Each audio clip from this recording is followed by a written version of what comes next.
Hello, welcome to another edition of What the Papers Are Saying. My name is Vivian Kai Loco. Thank you so much for making time to join us for another edition. Now we'll look at the top stories for the week and then give you some other angles around these top stories. We'll be right back. To stay with us.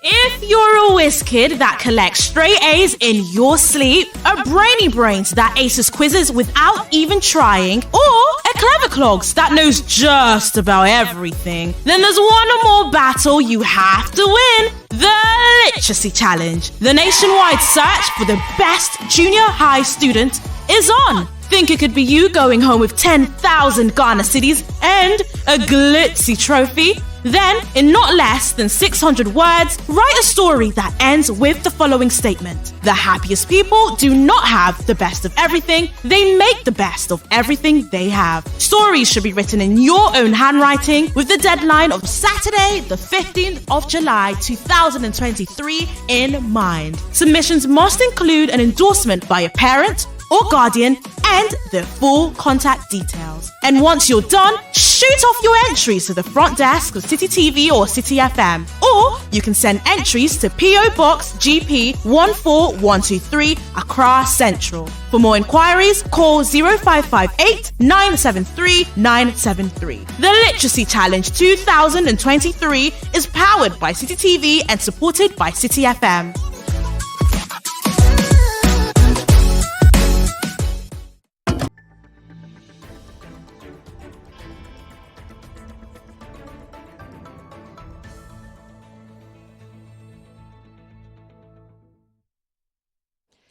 Welcome back to What the Papers Are Saying. My name is Vivian Kai Loco. So let me take you through the big stories for this week. We'll start with the IMF.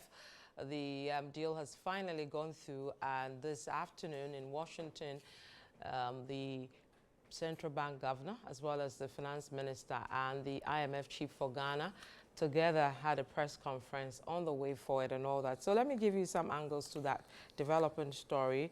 I'll start with Daily Graphic. It says IMF approves Ghana's bailout.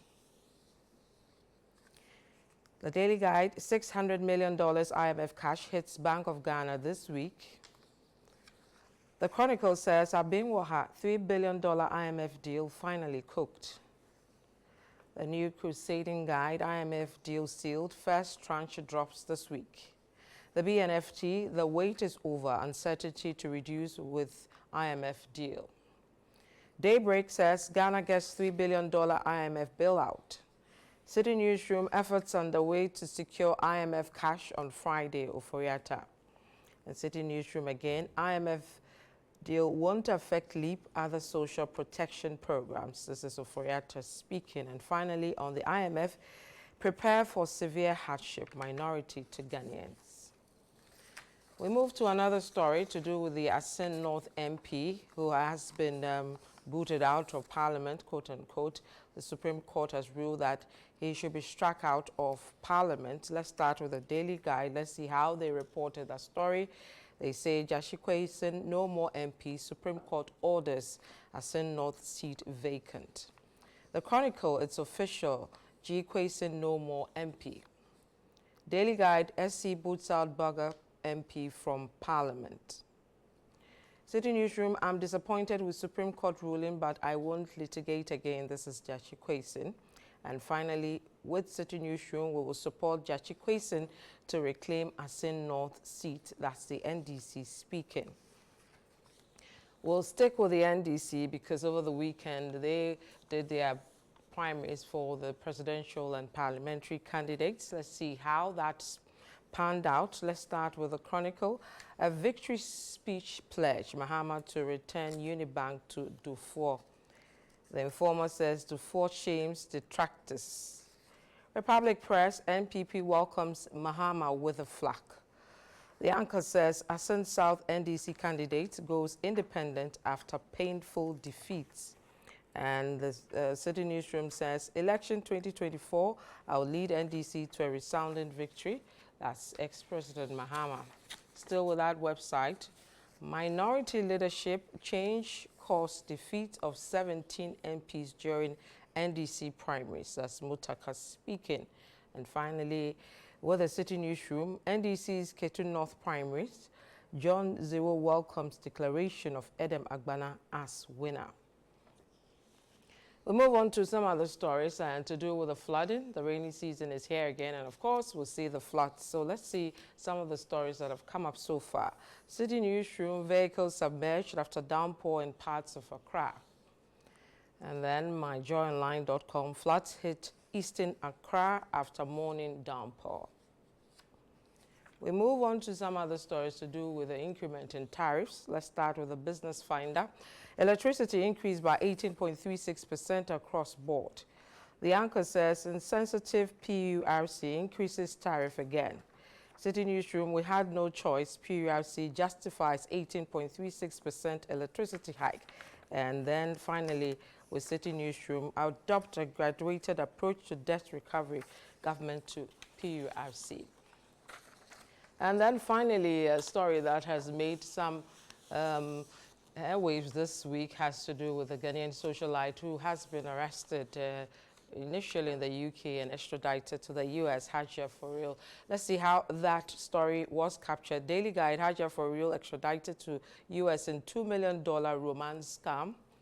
City Newsroom, Richard Delasky writes, Hajia's arrest unveiling the dark and underbelly of deception in romance scams.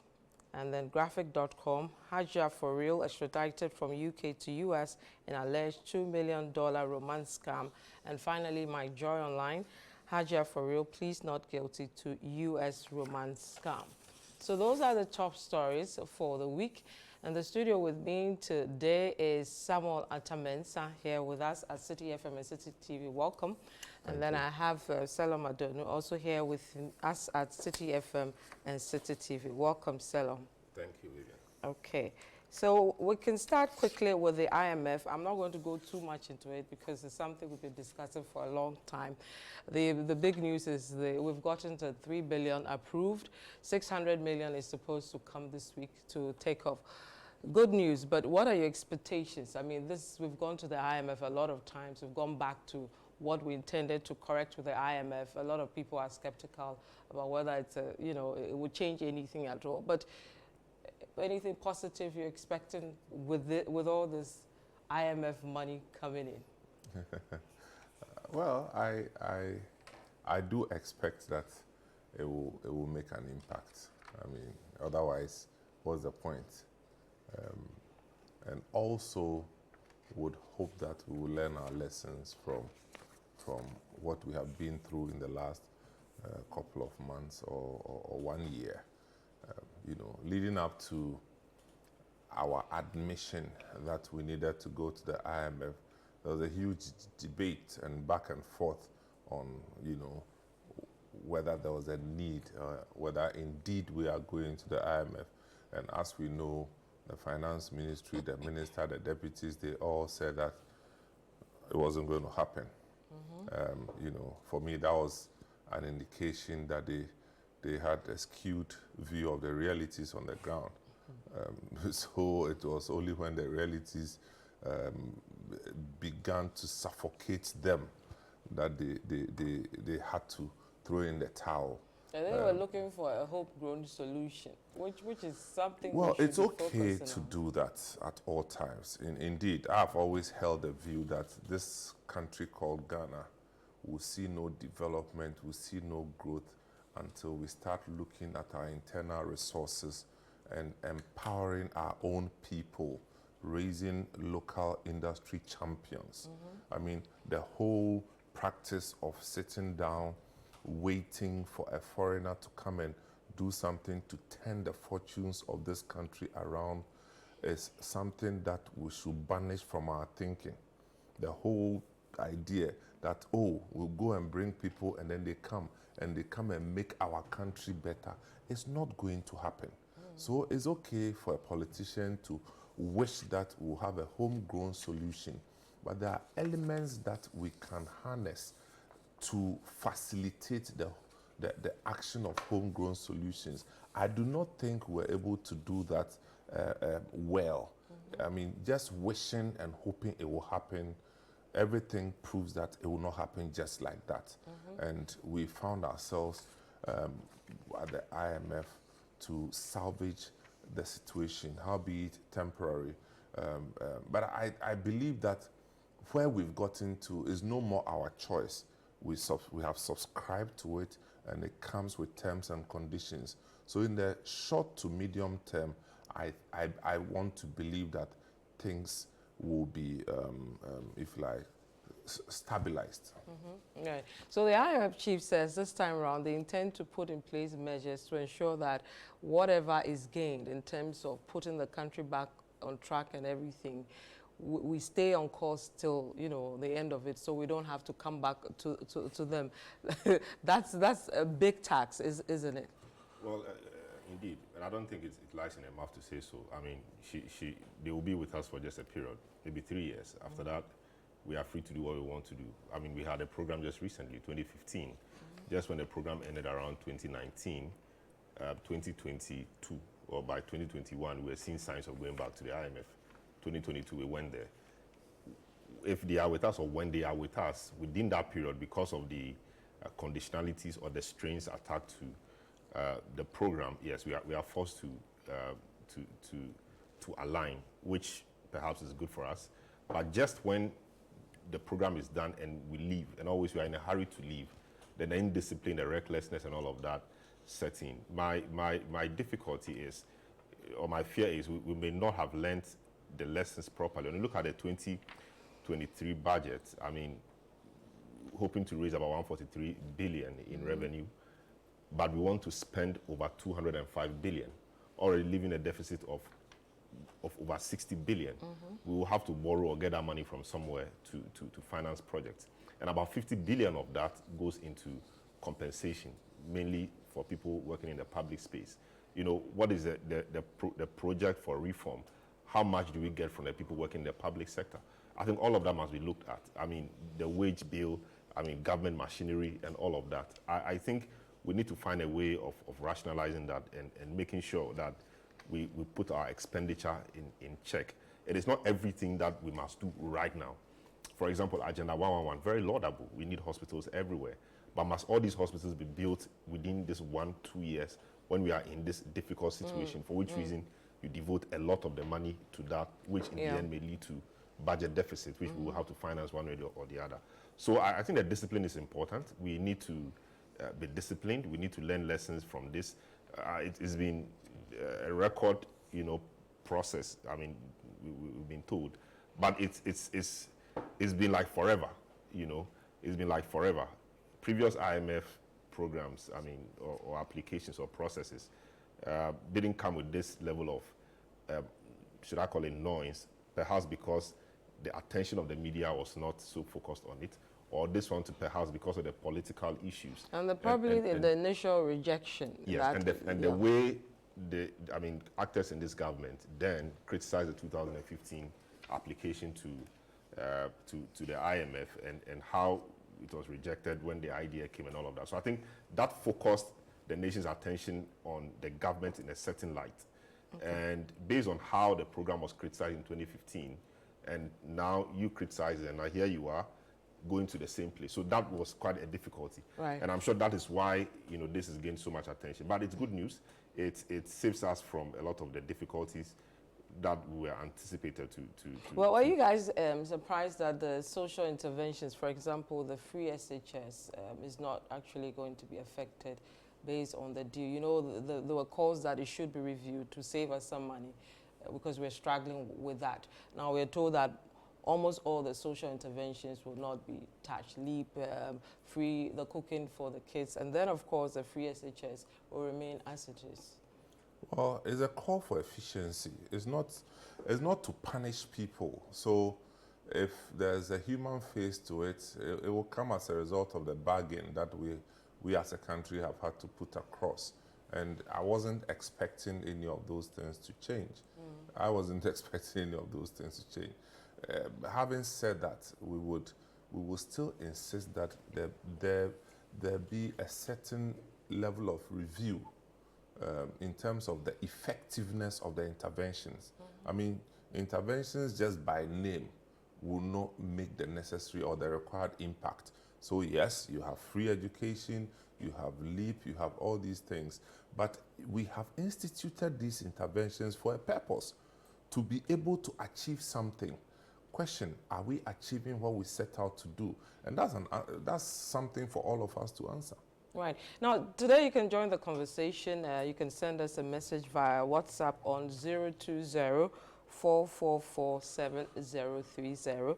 That is 020-444-7033. We'll put that on the screen as well. And give us your thoughts on the discussions tonight. You can tell us what you think about the IMF deal, whether it will be worth our while. We'll find ourselves going back to the IMF. But I want us to go to another story that had been dragging for long, and finally there's a ruling on it by the Supreme Court to do with the Member of Parliament for Asin North. He's no more the Member of Parliament per what the court has said. That's the Honourable Jachi Kwesin.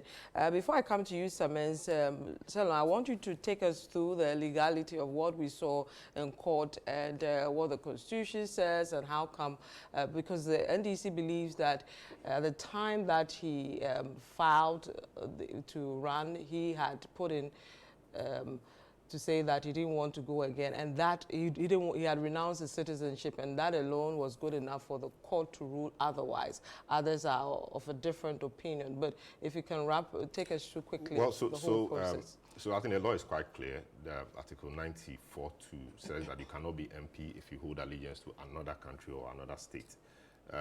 It did appear that at the time of filing nominations to be MP, which is a very critical point of determining whether you have allegiance to somebody or not, or determining your eligibility, per the ex-parte Zanetor case, he had not demonstrated or did not show that he had renounced, even though we hear he had renounced, but he only, showed evidence of that sometime in November of 2020, whilst the filing process was in October. The ex-parte Zanetor case, if you recall, Zanetor Rawlings wanted to be MP. There was Nyama Shite, who was the Member of Parliament for the area. They went to the primary, the contest, and Zanetor defeated him. Now, I mean, they did a few checks here and there. They realized that at the time of the parliamentary primaries, Zanetor did not have a voter's ID card, which in essence, disqualified him from running. So they went to court and all of that.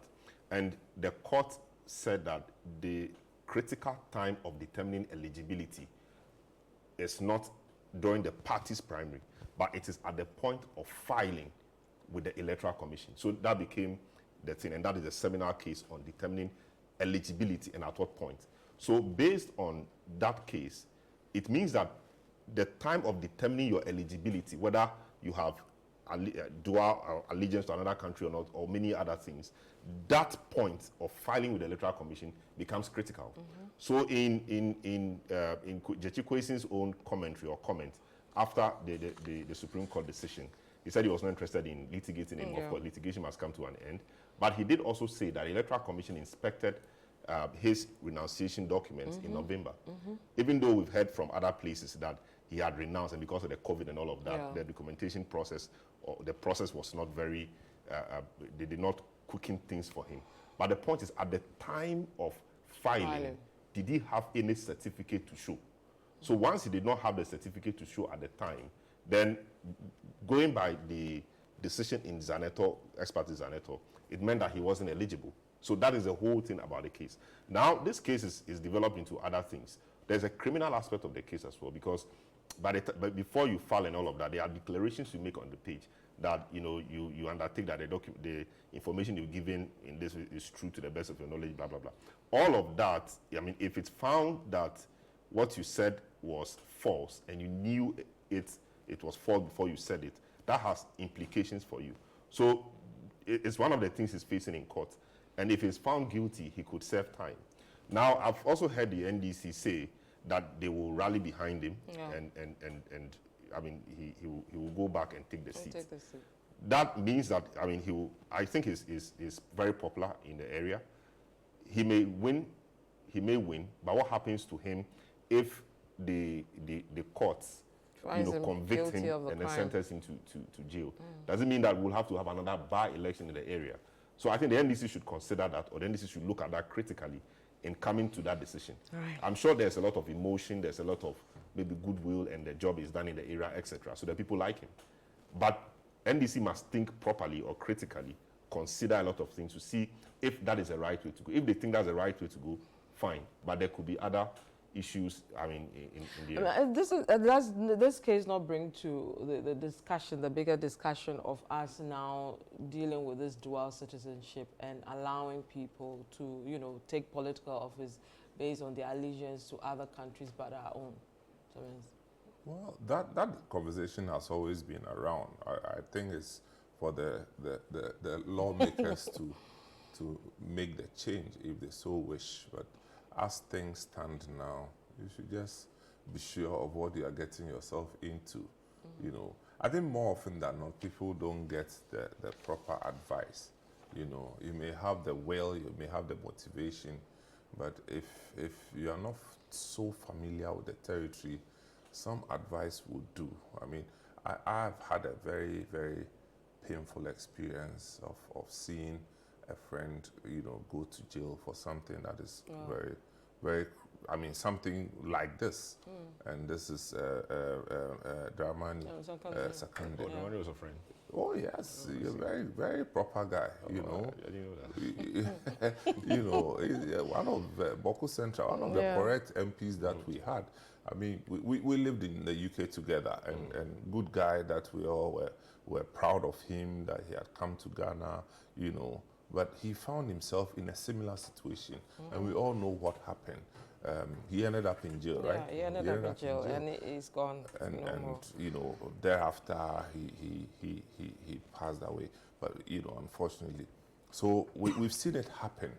If we are minded to change the law, so be it. But as things stand now, because in fact, in the run-up to the 2020 elections, there were several allegations of people who had dual citizenship. Several allegations. I'm hoping that they were able to clear themselves. But if you are not sure, just ask. Otherwise, it would have been time wasted, resources wasted, created unnecessary enemies for yourself. It could even get you in jail. And it could even get you in jail. So I think that's it.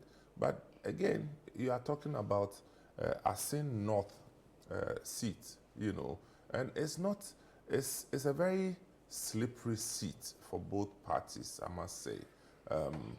At the time when Jachi Kwesin was winning, Nana Akufo-Addo was also winning. So it's not a seat that you can go to sleep, and if you take from 96 up onto 2020, you've had MPP presidential winning more than NDC, and I think at the parliamentary is an even split, and so it's a seat that needs proper commitment. They can't wager that seat, and so if they are bent on pushing back the same person, then they must know something we all don't know, which would assure them of a certain victory. But if they are still not sure, they may go around in circles and maybe in the long run waste the opportunity again. So because the lady who, I don't know whether it's the lady going again, Odrowa was the name, who she had about something in the region of 15,000. Wow. 17. It's Jachi Kwesin that got 17. 17, 13 or 17, 15, thereabouts. Yeah, because I paid close attention to that particular place because of Asin South, Kennedy Japan, and all that. So it's something that they need proper scrutiny and proper decision making, so they don't waste any opportunity that it comes with. Because really, if he ends up in jail, it comes with sympathy. And even as things stand now, there's a sympathy issue going around us in North there. So whoever is coming from the MPP side must have a very strong personality to be able to, to be able to annex that seat. Right. I think so a lot of sympathy there because some of the locals think that this is a guy who has left, and there's some people see people who have traveled to the West and have come back to Ghana. There's some aura, around them. I don't know how. We didn't get sympathy from Sakande, so exactly. So people think that this guy who's left everything he was doing is come to serve and the system is frustrating him from serving. I mean, some of those local people don't think about the law. They don't think about the intricacies of the law as we want to think. And from things I've heard, it appears he appears to be sorting a lot of the guys out and so on and so forth. So for a place where the MPP, for example, wins the presidential, and in this case the NDC won the parliamentary, it should tell you the strength of the candidate. So perhaps that is what the NDC thinks. And I also think that the NDC may be thinking that this is a guy who has suffered this because of us or because of the party, notwithstanding the fact that he also has some personal gains to make. And so leaving him that way may not be very nice. So let's accord him the opportunity to go again. Of course, there are consequences of that, but I mean, they know what they are looking at. They know what their strategy is, and we should see. But the bigger question of the dual citizenship, of course, before, I mean, when the 1992 Constitution was passed or became law properly so-called, you couldn't be a dual citizen. I mean, it was in 96 that we had an amendment to the Constitution where now you could have dual citizen. And so it's not every position in Ghana that you can occupy being a dual citizen. I mean, the framers of the Constitution think that before you occupy a certain role, we should be sure of your allegiance. Whatever that means, I'm not sure. Because when you look at, I mean, the height of disloyalty, etc., will be to topple a government or to subvert a government. But the people who have, done the coup d'etats, etc., they were Ghanaians. Yeah. And then so the argument of people the argument of people like Professor Asari and Co, who have been to the Supreme Court a number of times on some of these matters, is that it is unnecessary to put this hurdle in the way of people who contribute to Ghana anyway, because when they are outside, they send money down to their people, remittances, extra. So why do you put this hurdle in their way? Yeah. And a whole lot of things. And why would people even want to be dual citizens? We need to consider all of that and see what the practicalities are so we can make progress. Okay. Of course, the Citizenship Act talks about a number of roles. If you're a dual citizen, you can't be Chief Justice, or you can't be a Justice of the Supreme Court, you can't be an ambassador or a High Commissioner, you can't be Secretary to Cabinet, you can't be a Chief of Defense Staff, you can't be IGP, you can't be Commissioner of SEPS, and you can't be a Chief Fire Officer, you can't be Director General of Prisons, Commissioner of GRA, you cannot be. A lot of things, So we need to interrogate the thinking of the framers of the Constitution and see if that thinking still is relevant today.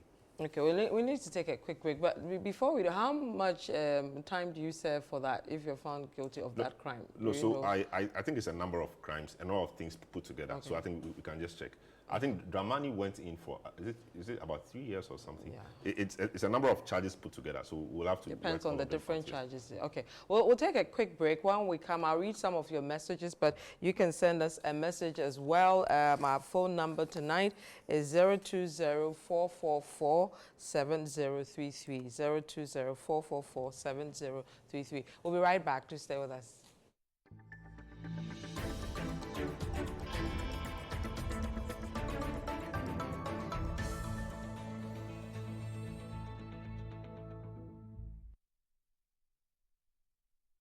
And so, day 4 continues. What a welcome we had at the Pagapio Palace. From speeches to dancing to symbolic recognition, the palace treated us well. From the palace, the caravan headed to the crocodile ponds. Now to touch or not to touch? This was definitely not for the faint of heart. Hey, Charlie, that thing is some way. And finally, on part 2 of day 4, we visited the actual northernmost border of Ghana. Watch the Heritage Caravan Diaries, day 4, part 2, every weekday.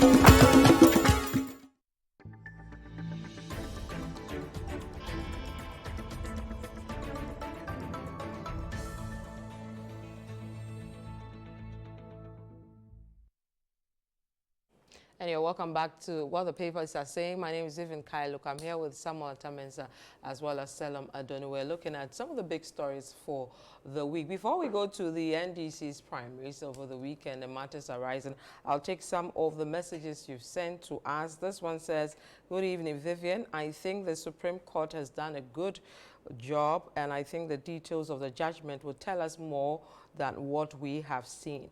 Another says, hello, good evening, Citi TV. Please, what are the conditionalities of this IMF program? Is it going to affect job recruitment? This is Kofi from Praso in the Eastern region. And then this one says, good evening, Citi TV. Good analysis, solid panel tonight. Now from Nando Wally says, good evening. I think we need to review some of our laws because they are not doing us any good. When the MP was still holding the Canadian citizenship, he did a lot of things within the constituency, and that was not contested in court. But after being elected as MP, the law is against it. In fact, sometimes we must consider the morality aspect when applying our laws, you say. Let's just change the law. let's just change the law. Yeah, we should, I mean. I think it's been long in coming, but perhaps we need more advocacy, we need more voices, and that's how we grow societies. If you leave things that way, things will not change on their own. Professor Sari is tried many times, but... Salom, I think, again, you made a point. If you look at it in the real sense, what's the point? Yes. Really, what is the point? That the fact that somebody holds a dual citizenship cannot do some things. Cannot help his own people? I mean, whose logic is this one? The framers. Yeah, I like the part that he said that most people who have done the coup, I mean, that's the height of disloyalty, if you want to put it that way. Yeah, but I mean, so the fact that you bear a passport of another country in addition to Ghana means that you are not loyal. So it's an issue I mean, of we allegiance. need to question some of these thinking that inform the establishment of the Constitution. That this is 2023, for God's sake. Let's expunge. If you have expunged the man from the place, let's now the law should go with expunge him. the law from the place so that we'll be free. But look, there are people out there who want to come and help. Yes. Yeah. You understand? I mean, that's why it's a term of office. You are there for 4 years.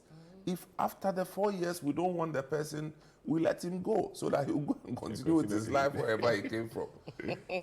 Right, guys, let's move to the NDC. Over the weekend, they did their primaries for the presidential and parliamentary, and some interesting developments. Let's start with the speech of the ex-president. He made some interesting remarks in his acceptance speech. Now, the first I want us to look at is the fact that he says when he comes back or he wins the slot next time around, he intends to restore the licenses of banks that were, collapsed, or for want of a better word. What's your thoughts on that? Well, I don't know what he knows that we don't know. Maybe he knows something we don't know. And I'm not sure about restoring, as in returning their licenses. I don't know what that means. Because, you see, they did not just lose their licenses. They lost their companies in the process, mind you. They didn't just lose licenses, they lost their companies. Okay? Now, in Nigeria, people lost their licenses and the companies were taken over by other banks. Here, they lost the licenses and the companies. So that's why I'm saying that I don't know what he means by that. Framed, That's so some of them were merged to form CBG. So I don't know whether it means that when we come, we are going to take CBG and break it into disintegrate it, or I don't know honestly, I don't know what it means. But if he says that we will give you another opportunity by granting you another license, maybe, just maybe, because mind you, if you restore, it's going to come at a certain cost. And the moment you use the word restore, it means that something, they have been offended in a way and they can seek redress in courts. And it will come with payment, whether the country is in a position to do that. So yes, I mean, if he has information to back what he's saying, fair enough. Okay. Because I, as an individual, is not a supporter of the wholesale closure of the banks. So if there's a way that he thinks that can be done, that's Which fair. better way do you think it could have been done? We could have copied the Nigerian ones. If I am the CEO of the bank and I have caused this kind of quote and unquote mess, with the human being. deal with the human being and leave the people there to do their work. And leave them to do their work means that you can cause a bigger bank to acquire them just for the sake of preserving jobs for families. You understand? It happened in Nigeria not too long before ours, where Oceanic Bank and all the rest were absorbed by other banks. So, and I'm not saying this on a point of authority as somebody who's so knowledgeable in this space. I'm just looking at it from the media point of view, that here we have seen it happen in Nigeria. Could it have happened in Ghana the same way? Unless our situation varied sharply from the Nigerian situation. Right. But shooting the captain and sinking the ship is what I'm saying that it doesn't sit too well. You should have picked the captain and saved the ship. Yes, Instead of yourself I think I speaking. share in Samez's view. The restoration of the license to, yes, I also need some more understanding of further and better particulars on that. But I think what is clear is that some of the guys whose licenses were revoked clearly have issues. So, for example, Indum is in court challenging a few things. Dufour himself is in court. And so they feel that the system, quote unquote, did them in by the way they revoked the licenses. Somebody like, is it Agongo, the gentleman in court with Opuni, you know, he I think, was the majority shareholder in Heritage Bank. Yeah. To date, I don't really understand why Heritage Bank's license, for example, was revoked, because from all indications, it appeared Heritage Bank had a strong corporate governance system. They were being run well with Kwesi Botwe and co at the helm of affairs. When at the time, you know, the report and co, portions of them I read, included the fact that he was, you know, standing criminal trial, and being a politically exposed person, that meant that he was not, he failed a fit and proper person test also. Somebody standing criminal trial alone is not enough. Anybody can stand criminal trial. And indeed, you are presumed innocent until you are proven guilty. Anybody can stand criminal trial. If they said he had been convicted, and for that reason he did not pass the fit and proper person test, that's understandable. So in the case of Heritage Bank, I need more understanding on how or why it occurred. So and some of them have felt that the way they revoked the licenses, you know, had some political, you know, underpinnings or undertones. And so being a political person, and I'm sure he made that point in a way to placate or to give Dufour, who contested him, you know, some hope, because he's one of the key guys, you know. So if I come out, restore the licenses, then now Dufour becomes happy. But whether he will do that or not is another matter. I don't know how he's going to do that. But me not knowing how he's going to do it does not mean it's impossible, because they are in court, some of them are in court challenging.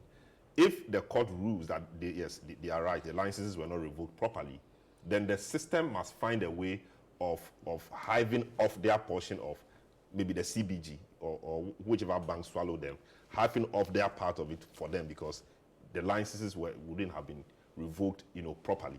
That is law. So the same way it is possible to do so by law, I'm sure when it comes, he will also try to do something like that by law. But it will be interesting how he does it, so it doesn't destabilize the already maybe fragile, you know, financial system we have, given all that has happened in the last few We'll years. see how that pans out if he wins power. But two more assertions he made.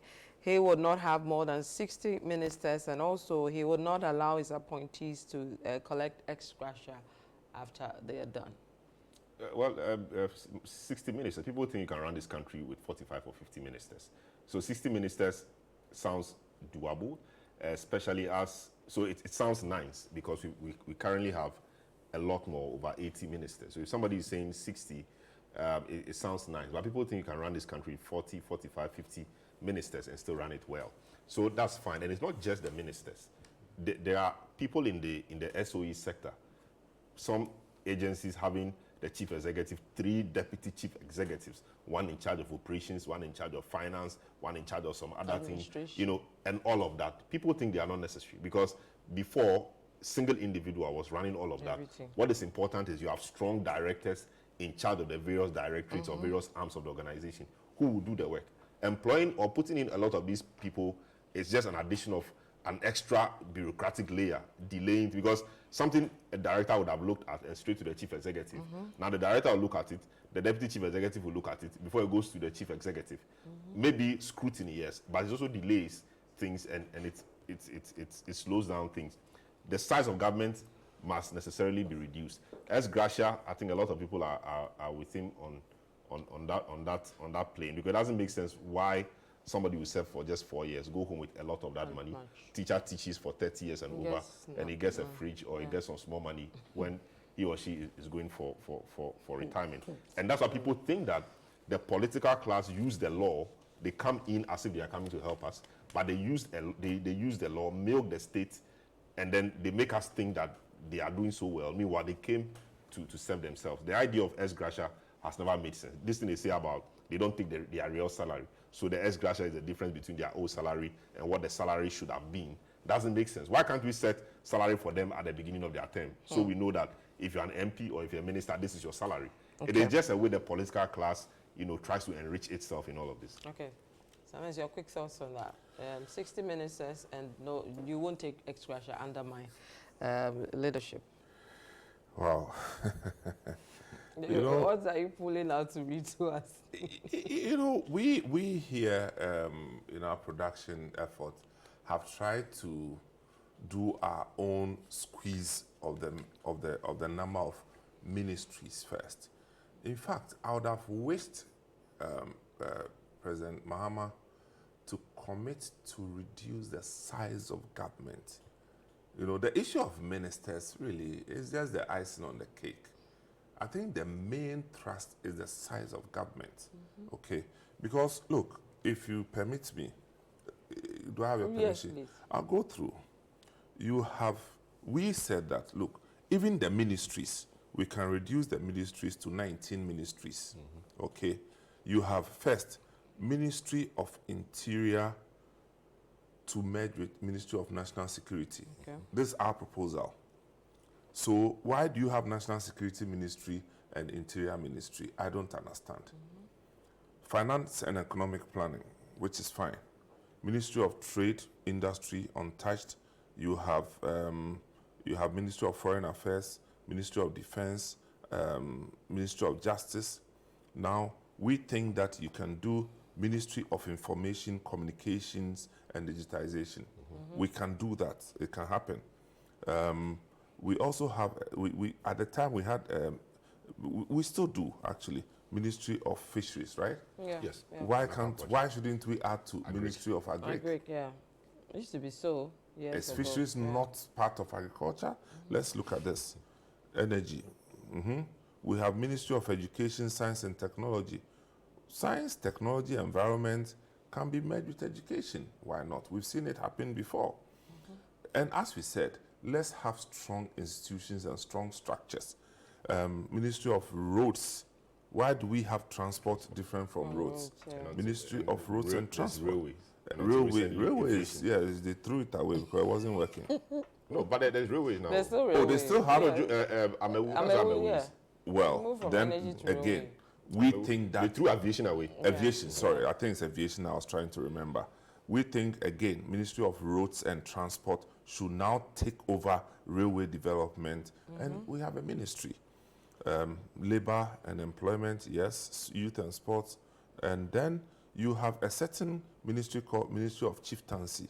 Why can't we put it all together? Ministry of Tourism, Arts and Culture. Because there's culture there Yeah. already. There's culture, why not? Chieftaincy and culture. And we build another ministry. So what we are saying is that it's not the most difficult thing to do. Okay, we can do it. You have Works and Housing, and then we have Sanitation. Which can be merged with local government.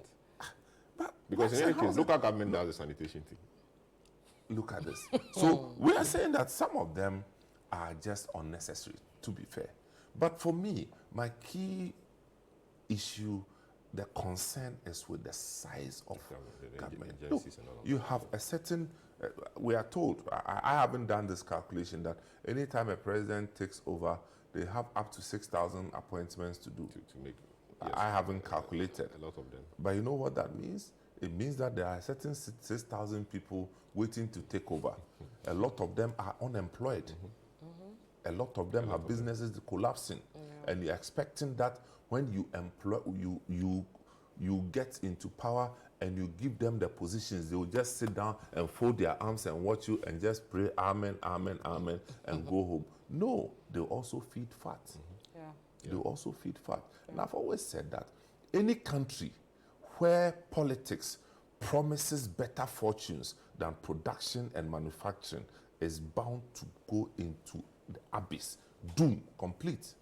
People wait and wage a war just to be in politics so they can have a lucrative lifestyle in this country.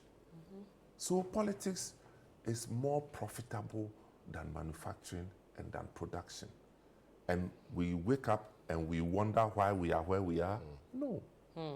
We'll take a quick break. I mean, what Samuel says just reminds me of one of the things we hailed Nanado for, that in this government, if you want to make money, you go to the private sector. That money is to be made in the private sector and not in the public sector. That appears to have turned the other way around. So private sector is where you make the money. Public service, it's what it should be. It's public service. You don't come and make money in public service, rather. That clearly means that there's something wrong. Okay, we'll take a quick break. When I come back, I'll read some more messages you've sent us, and we'll wrap up with a few other stories. To stay with us, we'll be right back.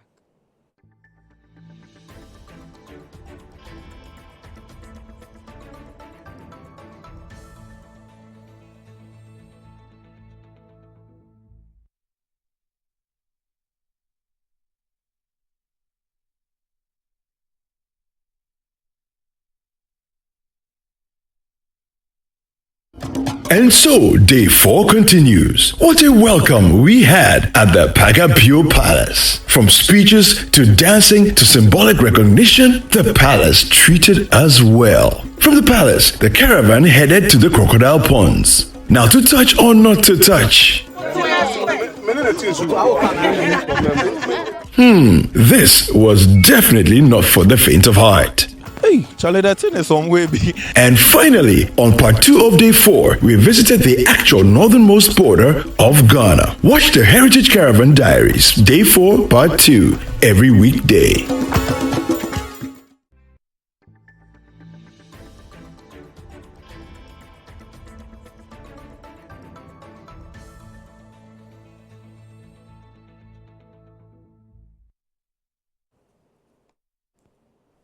Welcome back to What the Papers Are Saying. My name is David Kai. Look, I'm here with Samantha Mensah as well as Selam Adunu. Let me quickly go through some of the messages you've sent us. Now, this one says the Supreme Court of Ghana is not using the Constitution to deal with issues before it. Today is NDC, tomorrow it might be MPP. In other jurisdictions, the Supreme Court deals with issues without being biased. Our Supreme Court is not using the law, you say. Now, this one says even before the first tranche of the IMF cash lands, we are hit with an 18.3% increment in electricity and natural gas tariffs across board. The earlier we realize this bailout is not free and thus its approval should not be celebrated as an achievement, the better. This is Robert from East Legon.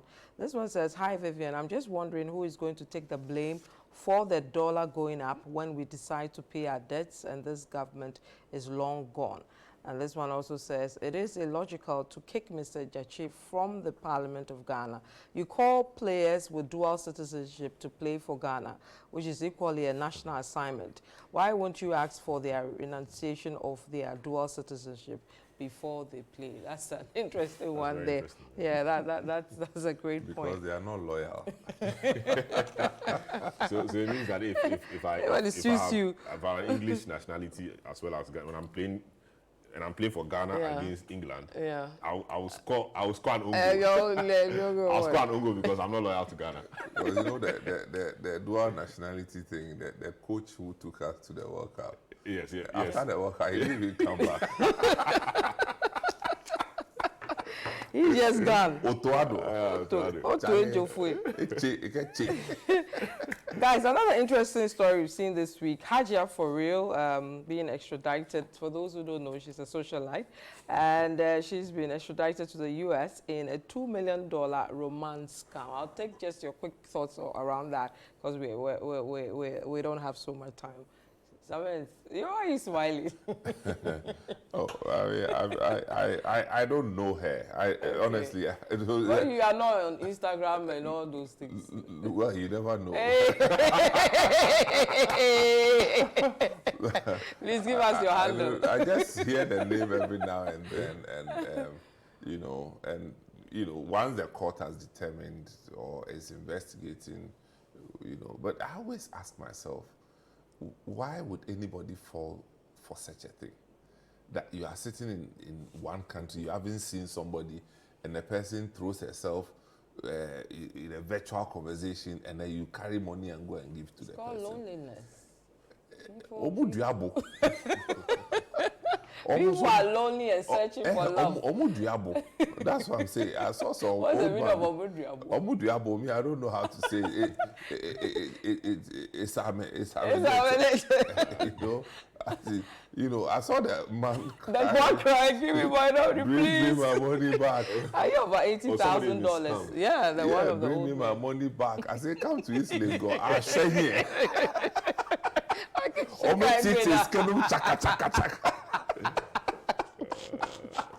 The people have chopped the money already, and you're saying they bring me my money.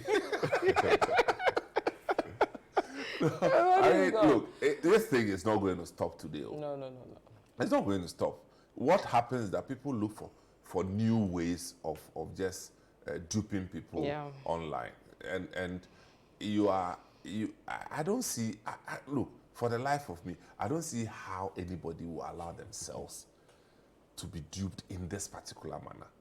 That you saw somebody on Facebook and then you started chatting with the person, and the person. I love you. The person says, "Oh, I'm not feeling well. I need money to go to the hospital.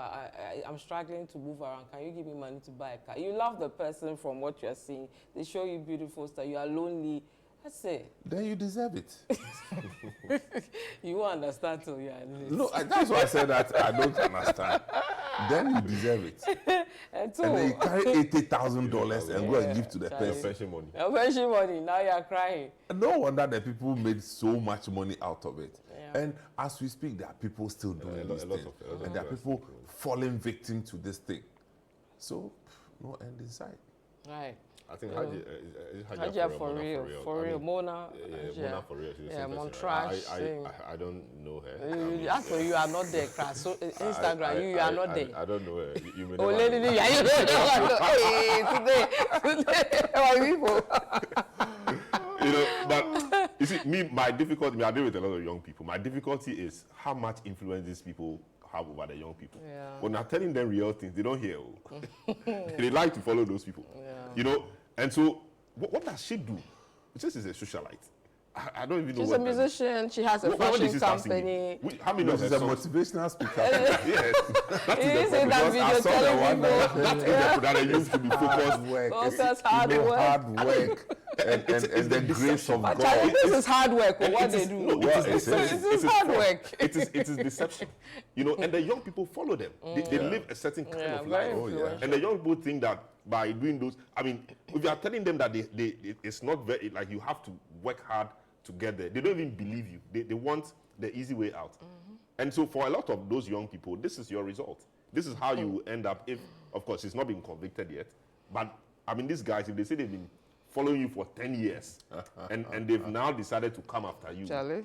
you can be sure that they have, a have dose enough of information on you. So I can only wish her well, and I hope, she's Ghanaian, right? Because I saw on she's social mixed, media, but some Ghanaian, Nigerian Northern, and then a bit of. Okay, I really more wish of a her well, Ghanaian. but I think our institutions too must begin to question how people make money. Because I didn't know what she did. A few years ago, I heard she started singing. I'm not sure she's made money from the singing. She's not. She rather tries to validate or make sense of her so-called wealth through the music. So you can say she's a musician. I don't even know any of her songs. Oh, are you in Ghana? Oh, Say what? what? what? You've not heard? Say what? James hasn't even heard of it. I mean, Say what? Can you walk? My cameraman help me People with one of play the it. songs. Yes. And dance Oh, to there's it. a song. Can you help me with this? we need to be serious. It's people his dance. birthday. So say, hey, yeah, we are. There's a song. Hey, yeah, we are. No, I will end the show with one of the songs with your kind permission. She found a way to make money. The court is after her. Yeah. You know, we wish her the best, but you know, we think that in this country, if we strengthen our institutions, our laws, our institutions, our structures, we need to move to a place where people can be made to account for their wealth. Okay? Because in most of the developed countries that we look up to, you can't just flaunt wealth without accounting for it. Yeah. The system will find a way of exposing you. Very But important. in Ghana, what do we see? People go and hail stand them. on social media, they have 10 vehicles, 12 vehicles, costing in excess Luxury of, vehicles. you know, 200, 300,000 euros, and then they are drinking tea and coffee, and they are happy. No champagne. And when the Ghana revenue is looking for who, they come to us. Yeah, we are. Well, I'm just saying that, you know, Yeah. the way the youth, you know, the frustration of our youth is what is of concern to me. And the pictures of success that we showcase through social media at times is worrying. It's very worrying. So Right. if our system does not grow to the point where people, through the mechanics of the system, are made to account or show proof of their wealth, legitimate wealth, then any and everybody can go in the same way, where they find anywhere, get the money, and come come and and flaunt chop the it. money and tell us that we should work hard. And I can start business with 300 cities, and the business will grow with hard work and focus.